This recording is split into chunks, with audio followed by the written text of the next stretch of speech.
Hey there, Georgie here with Ukraine Matters. We now know about the Russian budget for 2026 and some years to come. And I knew that it was going to be a bloodbath. We were expecting it is going to be. But let's just say that a lot of things that I saw in there was making me go like, I was completely stunned by what I saw. It is awful, terribly awful, disastrous even. We're going to talk about it. We're going to talk about things that are inside the budget. Just be aware that I might sound excited because this is way above the expectations that I had going in. It is much, much, much worse. Two things before we jump in depth with this video. First one, I don't know how long this video is going to be, so a very short version of what we're going to be discussing here is there is no plan. They are openly telling Russian people that everything is bad and will be bad in the coming years to come. We don't know where we're going to get the money, so most likely there's going to be high inflation, and pretty much we just hope for the best. Truly, everything is going to be best because we are Russians. We need to be strong. That's it. That's truly is everything that they've described in their budget in a nutshell. And second thing, I want to address the question of I have been hearing about the destruction of Russia for years. So why is this suddenly a disaster happening here? How is this different from before? An answer is very simple. Russia approached this war unprepared, economically speaking. Their economy was not mobilized and they were expecting a quick war. So when we saw that the war does not end within a couple of weeks, it was very fast understood by the economists that this is going to be really problematic and really painful for Russia. So everyone was expecting that Russia would want to still function like a normal country, and instead Russia just went all in. So what they were able to do is they were able to postpone a lot of their problems to the later date. So when a lot of economists were telling that Russian economy is going to be doing really bad if Russia will not stop the war, they were right. But the problem was that Russia had a bit of a war chest that they've saved up as a national wealth fund, which is now almost completely gone. We're going to talk about it in details. But more importantly, Russia just went all in with the mobilization of their economy, and that was a big painful point, because at that moment, economists started telling this is a stupid idea, because what Russia was actually doing is they were postponing the crisis. More importantly, they were taking it supposedly like a loan for the future generations, so to say. So they would say, we will pay the costs of this war, not now, not the current economy, but it's going to be for the future economy to deal with. So they took essentially the future prosperity and they brought it forward. This is the easiest way how I can explain it, to the years. And that's why we saw like resurgence in the Russian economic output, GDP growth, a lot of their military production. But that was not sustainable. And everyone was telling that it's not sustainable. And we were just telling this like, no, Russian economy is doing really bad. That all of these numbers of positive GDP growth, that's all bullshit. Russia is just selling it to you right now, but it's going to be worse after that. And everyone was expecting that we're going to see the first sign of Russian economy actually doing pretty bad at the end of 2026. But Russia was doing much worse than a lot of people were expecting. So even with them bringing that future prosperity and sacrificing it on the altar of having some kind of a military potential right now, they have done such a poor job that even at the end of 2025, we already are seeing just how bad Russia is doing. It's a one whole year ahead of what was expected. So Russia has been doing bad, is doing bad, and from what we're going to be talking about today, it is going to be doing really bad going forward. But let's start digging in. And first and foremost, big strokes. I don't think it's going to be a surprise for you if I say that Russia is acknowledging that their next year's budget is going to be a deficit budget. So they will not have enough income in budget to cover the expenses that they have been planning. And I just want to take a little bit of time to go over these numbers and just how devastating it is for Russia. So what we see here is Russian budget deficit in the last couple of years. In the first column, you see 2021, where was the last year with Russia having some kind of a proficit budget. 2022, invasion of Ukraine, factually minus 3.3 trillion rubles deficit. 2023, minus 3.23 trillions, and 2024, minus 3.49 trillion. They were estimating for 2025 at the start of the year that their budget deficit will be important minus 1 trillion rubles. That was what they were estimating for 2025. So this was supposed to be here, approximately minus 1.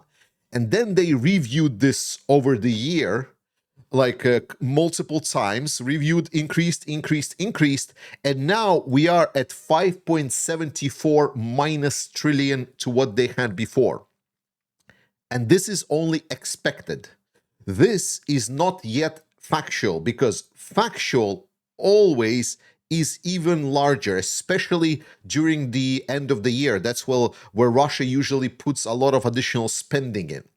And this means one thing and one thing only, that we might see that this number goes from minus 5.74 to actually minus 6, and some very optimistically claim that it can go as low as minus 7. If it's going to go lower, then I'm going to be just completely stunned.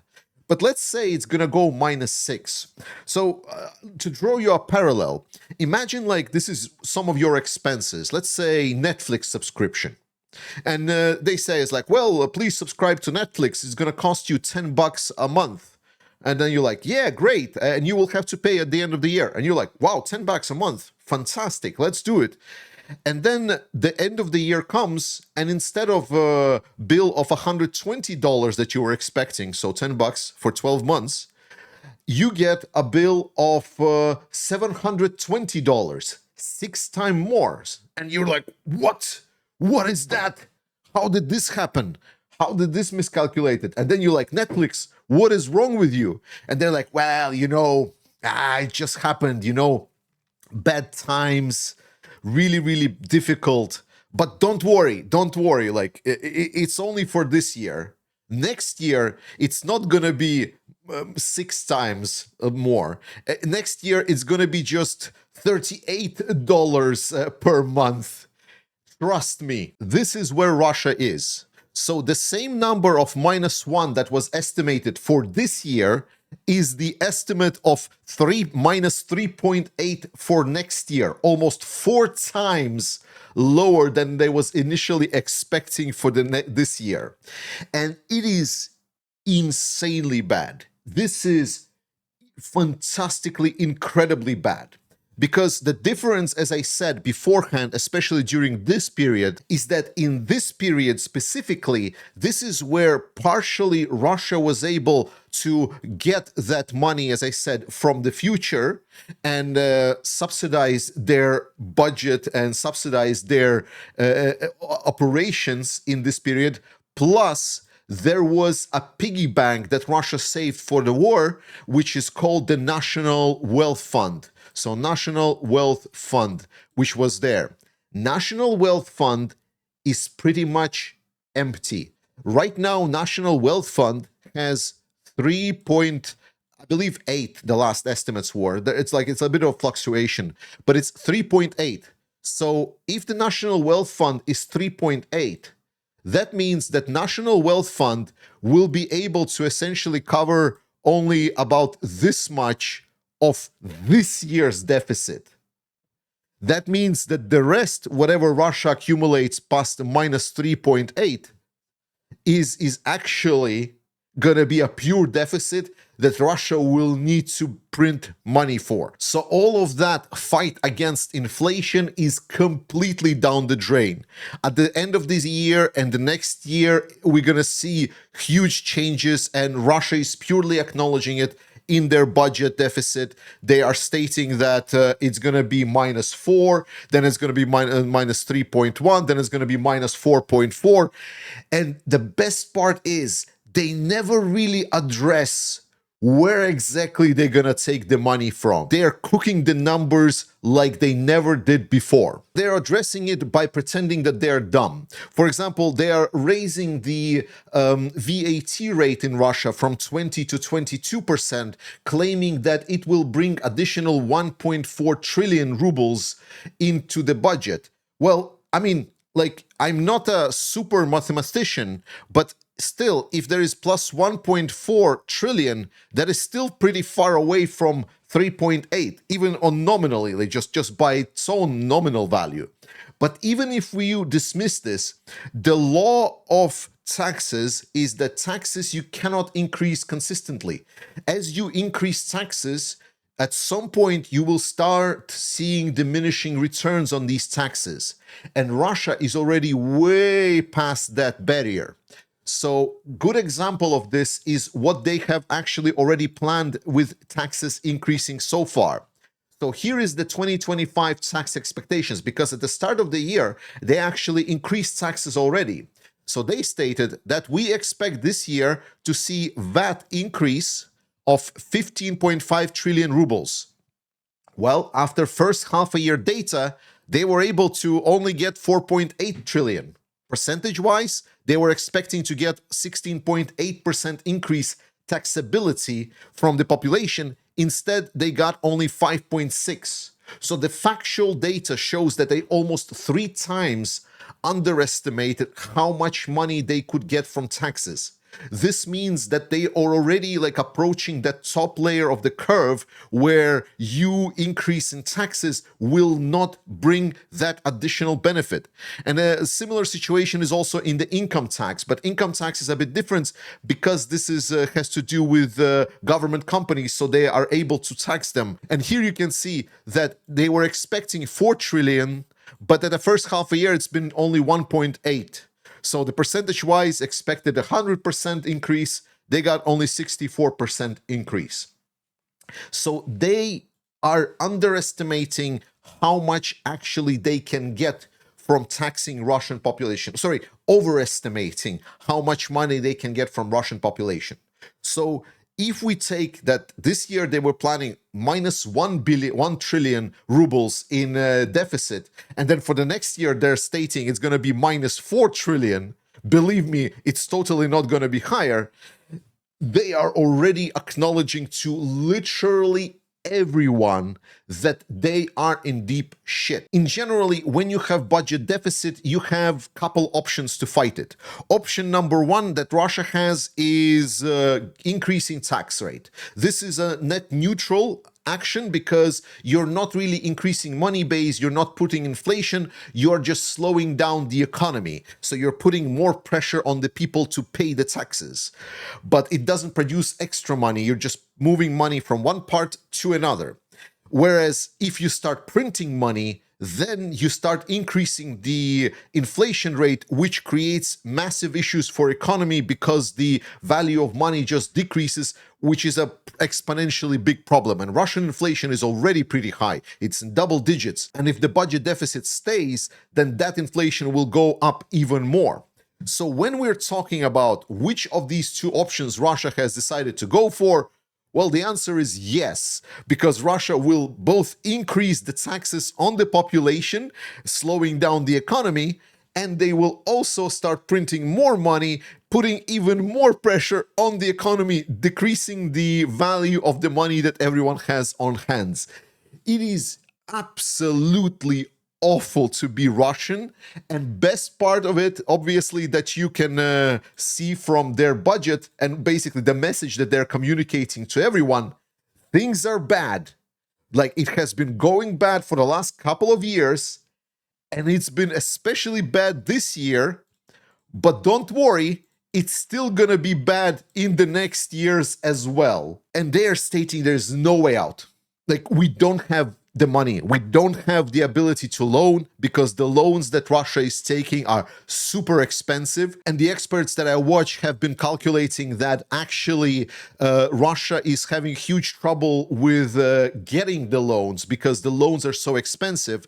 So they end up being essentially almost non-profitable, because at the current interest rate for loans that Russia is taking, which is about 14 to 16% of interest, Russia was able to get the sell the bonds for Russia of about 3.2 trillion rubles, but from these 3.2 trillion, it was actually 2.7 trillion rubles is the percentage payments on previously taken loans. It's a percentage plus base loan amount payments. So for the loans that were taken beforehand. So it's actually net benefited Russia with only 500 billion rubles. Again, Russia is estimating that their budget deficit is going to be around 4. So if it's going to be only like from tax increase about 1.4, what they are saying, plus what they got from issuing loans of 0.5, again, it's going to get worse as we go along.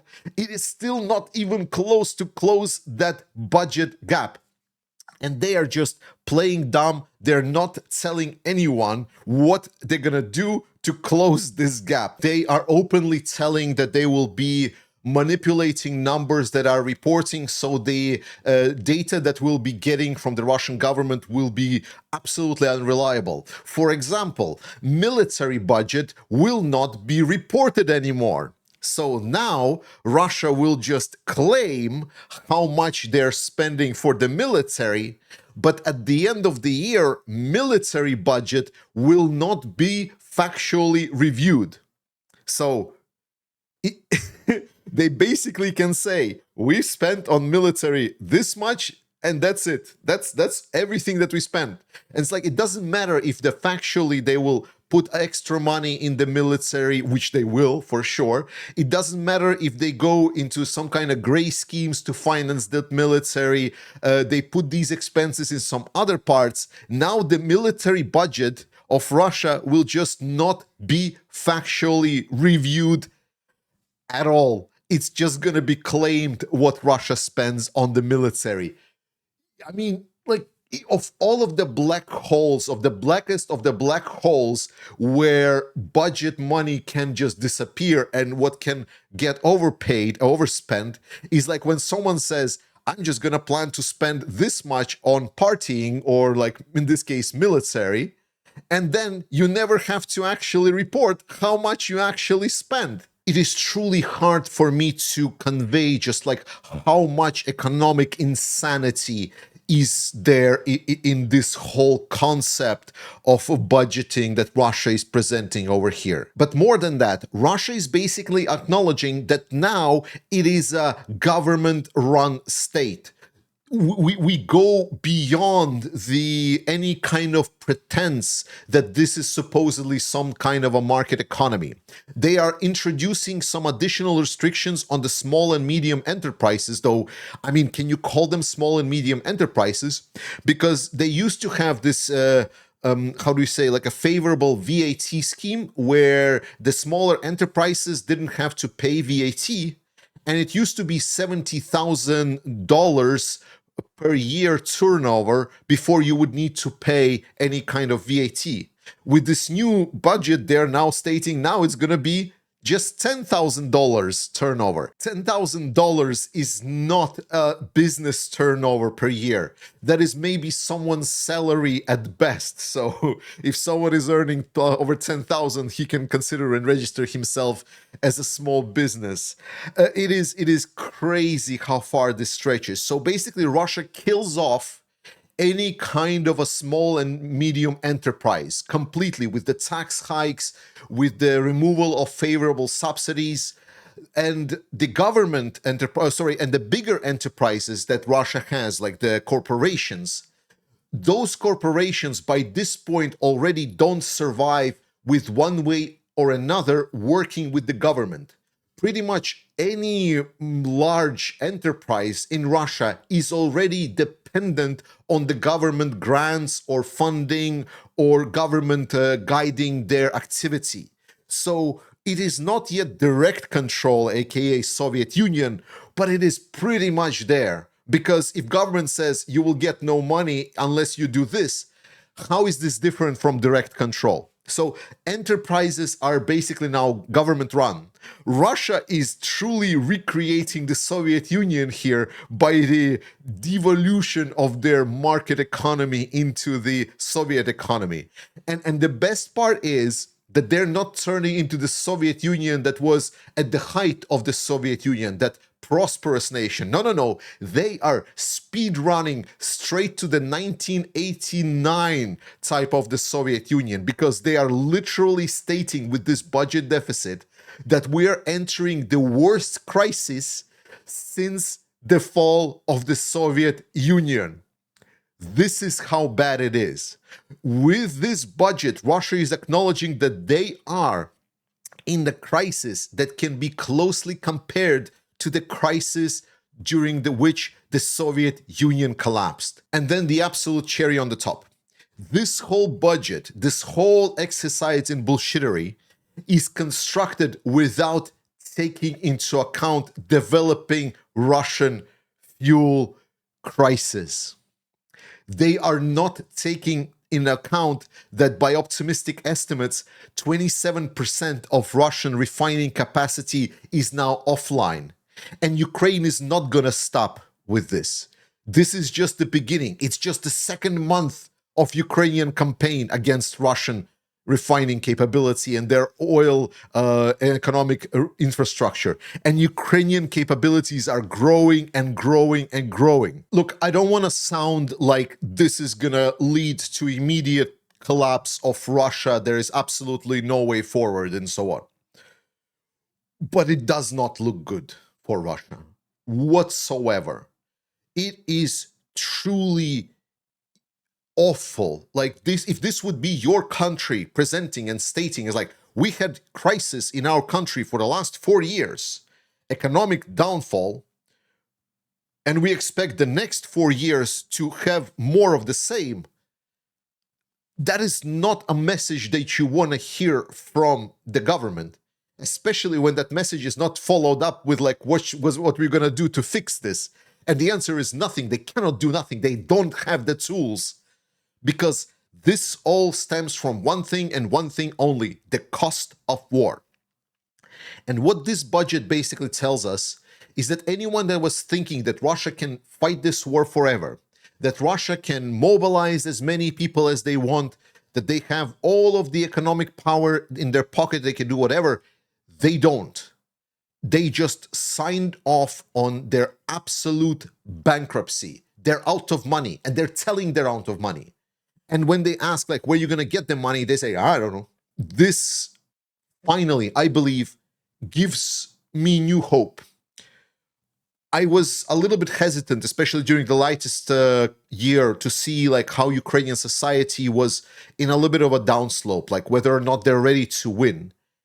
After seeing what Russia is presenting now with the state of their economy, I truly believe that once again in the Ukrainian society, and we people supporting Ukraine should start considering how we should support Ukraine for it to return to the 1991 borders completely and win this war outright. Ukraine, I believe, truly went through this darkest point in its time. Russia still had 2025 to really pressure Ukraine, but Ukraine survived, and we survived with relatively low cost. The summer campaign for Russia was pretty bad. And it's very hard fighting at the front line. Don't get me wrong, like it's a tragedy every day what's happening on the front line. But it's not like Russia is about to capture Kyiv, right? Russia is not really breathing down the end of the war anytime soon. No, Ukraine is passing the low point. Russia is trying to be cocky, and this is costing more support for Ukraine coming from the European powers. And even United States seemingly at least is not against supplies of weapons that will be purchased by the Europeans, which is, in my book, good enough. I truly believe that, in a large sense, We really need to find that deep hidden optimism that you might have lost during the slog of the last couple of years. It's not going to be easy. It's going to be hard. It's going to cost a lot of lives in Ukraine. But I truly believe that Ukraine can once again outright win this war because Russia is so shit. I love you. SLAVA Ukraini. Thank you for watching this video, and I will see you next time.